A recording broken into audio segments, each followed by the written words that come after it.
Եվրամիության ընդլայնման քաղաքականության հարցերով բարձր հանձնակատար Մարտա անդրադարձել է Թրամփի ուղի նախագծում Եվրամիության ներգրավվածության հնարավորությանը։ Նա շեշտել է, որ Եվրամիությունն էլ ԱՄՆ-ի հետ այդ հարցով քննարկումների մեջ է աչքի առաջ ավելի լայն ընդհանուր կապակցվածության պատկերն ունենալով։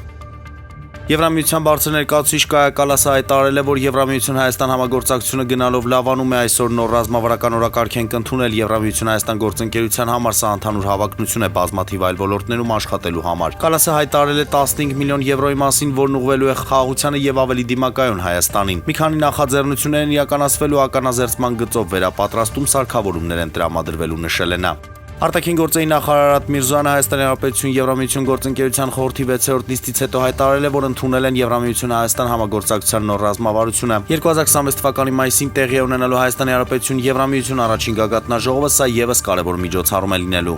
Պաշտպանության նախարար Սուրեն Պապիկյանը հանդիպել է Եգիպտոսի ռազմարդյունաբերության պետնախարար Մուհամմադ Սալահ ալ-Դին Մուստաֆայի հետ։ Հանդիպան ընթացքում քննարկվել են ռազմատեխնիկական համագործակցությանն առնչվող մի շարք հարցեր։ Բելգիայի ոստիկանությունը ձերբակալել է 3 մարդու, այդ թվում Եվրամիության նախկին արտաքին քաղաքականության ղեկավար Ֆեդերիկա Մոգերինին։ Ձերբակալությունները կապված են Բրյուգեի դիվանագետների ակադեմիայի ֆինանսավորման մեջ Եվրամիության գումարների չարաշահման մեծ հետաքննության հետ։ Ուրարտու ֆուտբոլային ակումբը պաշտոնապես հայտարարել է նոր մարզադաշտի կառուցման ծրագրի մեկնարկի եւ ճարտարապետական նախագծի մշակման մրցույթի արդյունքները։ Ակումբի մամուլի ծառայության փոխանցմամբ կայացած միջոցառման ընթացքում հայտարարվել է հաղթող ճանաչվող կառուցապատվող ընկերության անունը։ Վերջինս արդեն իսկ ներկայացրել է մարզադաշտի ճարտարապետական կոնցեպտը, որը դիտարկվում է որպես ակումբի հետագա տեսլական իմաց։